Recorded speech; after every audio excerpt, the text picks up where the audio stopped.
Namaste, Dhanava Pranam. By the grace of our spiritual master, Om Vishnupad Paramahamsa Sripad Bhaktimadhava Puri Maharaj, we are reading Śrīmad-Bhāgavatam.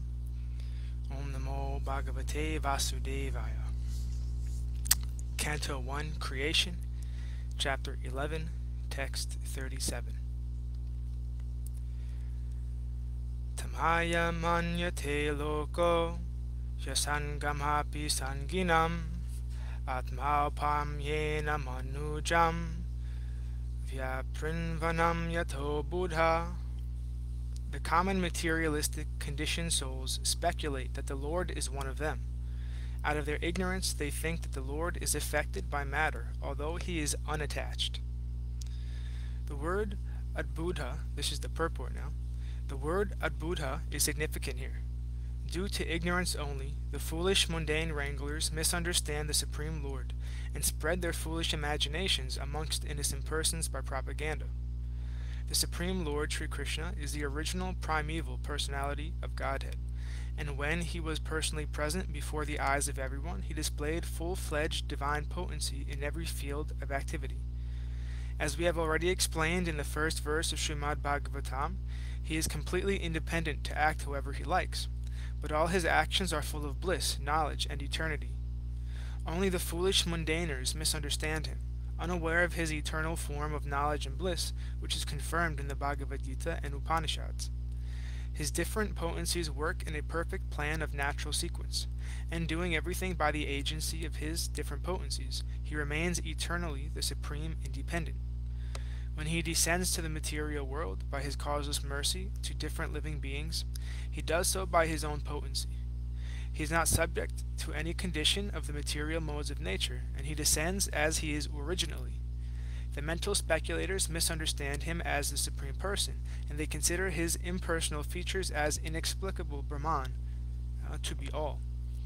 Such a conception is also the product of conditioned life, because they cannot go beyond their own personal capacity. Therefore, one who considers the Lord on the level of one's limited potency is only a common man. Such a man cannot be convinced that the personality of Godhead is always unaffected by the modes of material nature. He cannot understand that the sun is always unaffected by the infectious matter. The mental speculators compare everything from the standpoint of experimental knowledge of their own selves. Thus, when the Lord is found to act like an ordinary person in matrimonial bondage, they consider him to be like one of them, without considering that the Lord can be at once married 16,000 wives or more. Due to a poor fund of knowledge, they accept one side of the picture while disbelieving the other. This means that due to ignorance, only they always think of Lord Kṛṣṇa as like themselves and make their own conclusions, which are absurd and unauthentic from the version of the Śrīmad-Bhāgavatam. Text 38. Etad ishanam ishyasya prakritisto pyutad gunai na yujate sadatmastar yata buddhis tadashraya. This is the divinity of the personality of Godhead. He is not affected by the qualities of material nature, even though he is in contact with them. Similarly, the devotees who have taken shelter of the Lord do not become influenced by the material qualities. Purport. In the Vedas and Vedic literatures, Shruti and Smriti, it is affirmed that in the divinity there is nothing material. He is transcendental, nirgun, the supreme cognizant. Hari, or the personality of Godhead, is the supreme transcendental person situated beyond the range of material affection. These statements are also confirmed even by Acharya Shankar. One may argue that his relation with the goddesses of fortune may be transcendental, but what about his relation with the Yadu dynasty, being born in that family, or his killing the non-believers like Jarasandha and other asuras directly in contact with the modes of material nature? The answer is that the divinity of the personality of Godhead is never in contact with the qualities of material nature in any circumstances. Actually, he is in contact with such qualities because he is the ultimate source of everything, yet he is above the actions of such qualities. He is known therefore as Yogeshwara, the master of mystic power, or in other words, the all-powerful. Even his learned devotees are not affected by the influence of the material modes. The great 6 Goswamis of Vrindavan all came from greatly rich and aristocratic families. But when they adopted the life of mendicants in Vrindavan, superficially they appeared to be in the wretched conditions of life, but factually they were the richest of all in spiritual values. Such Mahabhagavats, or first-grade devotees, although moving amongst men, are not contaminated by honor or insult, hunger or satisfaction, sleep or wakefulness, which are all resultant actions of the three modes of material nature.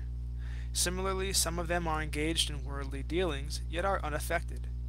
Unless these neutralities of life are there, one cannot be considered situated in transcendence. The divinity and his associates are on the same transcendental plane, and their glories are always sanctified by the action of Yogamaya, or the internal potency of the Lord. The devotees of the Lord are always transcendental, even if they are sometimes found to have fallen in their behavior. The Lord emphatically declares in Bhagavad Gita 9.30 that even if an unalloyed devotee is found to be fallen due to a previous material contamination, he is nevertheless to be accepted as fully transcendental because of his being engaged cent per cent in the devotional service of the Lord. The Lord protects him always because of his rendering service unto him, and the fallen conditions are to be considered accidental and temporary. They will vanish in no time. Text 39. Tamhenire balamudha strainam chanuvratam raha apramana vidho bhartur ishvaram matayo yata. The simple and delicate women truly thought that the Lord Sri Kṛṣṇa, their beloved husband, followed them and was dominated by them. They were unaware of the extent of the glories of their husband, as the atheists are unaware of him as the supreme controller. Purport. Even the transcendental wives of Lord Sri Kṛṣṇa did not know completely the unfathomable glories of the Lord. This ignorance is not mundane, because there is some action of the internal potency of the Lord in the exchange of the feelings between him and his eternal associates.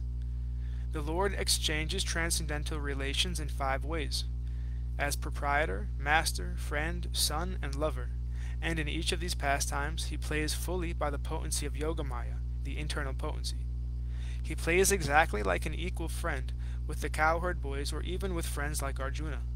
He plays exactly like a son in the presence of Yashoda-mata.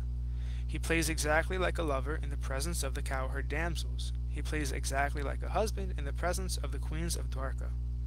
Such devotees of the Lord never think of the Lord as the supreme, but think of him exactly as a common friend, a pet son, or a lover or husband, very much dear to heart and soul.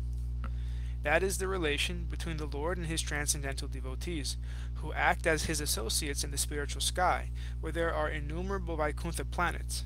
When the Lord descends, he does so along with his entourage to display a complete picture of the transcendental world, where pure love and devotion for the Lord prevail without any mundane tinge of lording it over the creation of the Lord. Such devotees of the Lord are all liberated souls, perfect representations of the marginal or internal potency in complete negation of the influence of the external potency.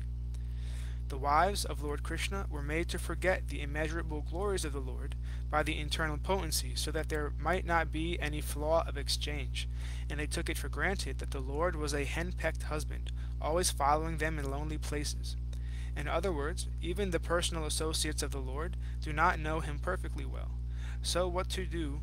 The thesis writers or mental speculators know about the transcendental glories of the Lord. So, in other words, even the personal associates of the Lord do not know him perfectly well. So what do the thesis writers or mental speculators know about the transcendental glories of the Lord? The mental speculators present different theses as to his becoming the cause of the creation, the ingredients of the creation, or the material and efficient causes of the creation, etc. But all this is partial knowledge about the Lord. Factually, they are as ignorant as the common man. The Lord can be known by the mercy of the Lord only, and by no other means. But since the dealings of the Lord with his wives are based on pure transcendental love and devotion, the wives are all on the transcendental plane without material contamination. Thus end the Bhaktivedanta purport of the first canto, 11th chapter of the Śrīmad-Bhāgavatam, entitled Lord Kṛṣṇa's Entrance into Dvārakā. Chapter 12, Birth of Emperor Parikshit. Text 1. Sanaka uvacha asvathamano pasrutstena brahmasiršnoro tejasa uttaraya hato garba ishhenna jivita puna. The sage Sanaka said, the womb of Uttara, mother of Maharaj Parikshit, was spoiled by the dreadful and invincible Brahmastra weapon released by Asvatthama. But Maharaj Parikshit was saved by the Supreme Lord. Purport. The sages assembled in the forest of Naimisharanya inquired from Sutta Goswami about the birth of Maharaj Parikshit, but in the course of narration other topics like the release of the Brahmastra by the son of Drona, his punishment by Arjuna, Queen Kunti Devi's prayers, the Pandavas' visit to the place where Bhismadev was lying, his prayers, and thereafter the Lord's departure for Dvārakā were discussed. His arrival at Dvārakā and residing with the 16,000 queens, etc., were narrated. The sages were absorbed in hearing such descriptions, but now they wanted to turn to the original topic, and thus the inquiry was made by Sanaka Rishi. So the subject of the release of the Brahmastra weapon by Asvatthama is renewed. Text 2. Tasya janma mahabudhe karmani cha mahatmana nidhanam cha yata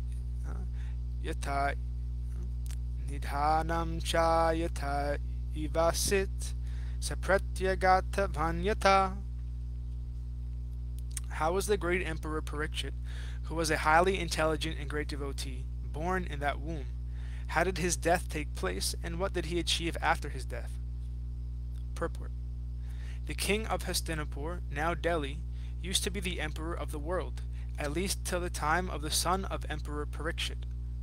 Maharaj Parikshit was saved by the Lord in the womb of his mother, so he could certainly be saved from an untimely death due to the ill will of the son of a Brahmana. Because the age of Kali began to act just after the assumption of power by Maharaj Parikshit, the first sign of misgivings was exhibited in the cursing of such a greatly intelligent and devoted king as Maharaj Parikshit. The king is the protector of the helpless citizens, and their welfare, peace, and prosperity depend on him. Unfortunately, by the instigation of fallen age of Kali, an unfortunate Brahmana's son was employed to condemn the innocent Maharaj Parikshit, and so the king had to prepare himself for death within 7 days. Maharaj Parikshit is especially famous as one who is protected by Vishnu, and when he was unduly cursed by a Brahmana's son, he could have invoked the mercy of the Lord to save him, but he did not want to because he was a pure devotee. A pure devotee never asks the Lord for any undue favor.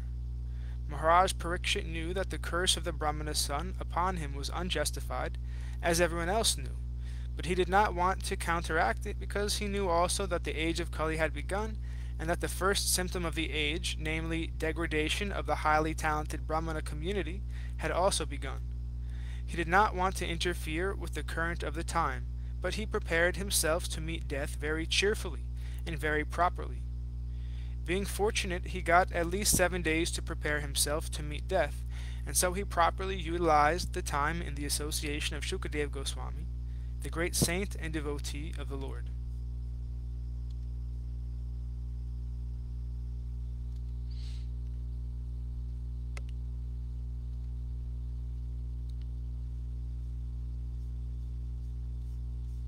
Text 3. Tadidam shrotam ichamo garitam yadi manyase bruhina shradhadha anam yasyagyanam adachchuka. We all respectfully want to hear about him, Maharaj Parikshit, to whom Shukadev Goswami imparted transcendental knowledge. Please speak on this matter. Purport. Shukadeva Goswami imparted transcendental knowledge to Maharaj Parikshit during the remaining 7 days of his life. Maharaj Parikshit heard him properly, just like an ardent student. The effect of such a bona fide hearing and chanting of Śrīmad-Bhāgavatam was equally shared by both the hearer and the chanter. Both of them were benefited. Out of the 9 different transcendental means of devotional service to the Lord prescribed in the Bhagavatam, either all of them or some of them, or even one of them, are equally beneficial if properly discharged. Maharaj Parikshit and Shukadeva Goswami were serious performers of the first 2 important items, namely the process of chanting and the process of hearing, and therefore both of them were successful in their laudable attempt. Transcendental realization is attained by such serious hearing and chanting and not otherwise. There is a type of spiritual master and disciple much advertised in this age of Kali. It is said that the master injects spiritual force into the disciple by an electrical current generated by the master, and the disciple begins to feel the shock. He becomes unconscious and the master weeps for his exhausting his store of so-called spiritual assets. Such bogus advertisement is going on in this age, and the poor common man is becoming the victim of such advertisement. We do not find such folk tales in the dealings of Shukadeva Goswami and his great disciple Maharaj Parikshit. The sage recited Śrīmad-Bhāgavatam in devotion, and the great king heard him properly. The king did not feel any shock of electrical current from the master, nor did he become unconscious while receiving knowledge from the master. One should not therefore become a victim of these unauthorized advertisements made by some bogus representative of Vedic knowledge. The sages of Namasharanya were very respectful in hearing about Maharaj Parikshit because of his receiving knowledge from Shukadeva Goswami by means of ardent hearing. Ardent hearing from the bona fide master is the only way to receive transcendental knowledge, and there is no need for medical performances or occult mysticism for miraculous effects. The process is simple, but only the sincere party can achieve the desired result. Thus ends our reading for today. We'll continue from text 4 on Friday, hopefully. All glories to Om Vishnupad Shripad Bhakti Madhava Puri Maharaj Ki Jai. All glories to Om Vishnupad Srila Bhakti Nirmala Charja Maharaj Ki Jai. All glories to Om Vishnupad Srila Bhakti Sundar Govindadev Goswami Maharaj Ki Jai. All glories to Om Vishnupad Srila A.C. Bhaktivedanta Swami Prabhupada Ki Jai. All glories to Om Vishnupad Srila Bhakti Rakshak Sridhar Dev Goswami Maharaj Ki Jai. All glories to Om Vishnupad Jagat Guru Srila Bhakti Siddhanta Saraswati Thakur Ki Jai. All glories to our Rupanuga Guru Varga Ki Jai. All glories to the worldwide devotees. All glories to the assembled devotees. Bhaktivinoda Ki Jai. All glories to Srila Bhakti Niskam Shanta Maharaj Ki Jai. All glories to Srila Bhakti Vigyan Muni Maharaj Ki Jai. All glories to Navadvip Dham Ki Jai. Mayapur Dham Ki Jai. Navadvip Dham Ki Jai. Nishingapali Dham Ki Jai. Jagannath Puri Dham Ki Jai. Baladev Subhadra Jagannath Jew Ki Jai. Vrindavan Dham Ki Jai. Giri Govardhan Gupta Govardhan Dham Ki Jai. Shyam-Kund Radha-Kund Ki Jai. Tulsi Devi Bhakti Devi Vrinda Devi Ki Jai. Nitai Gora Hari Hari Hari Bol.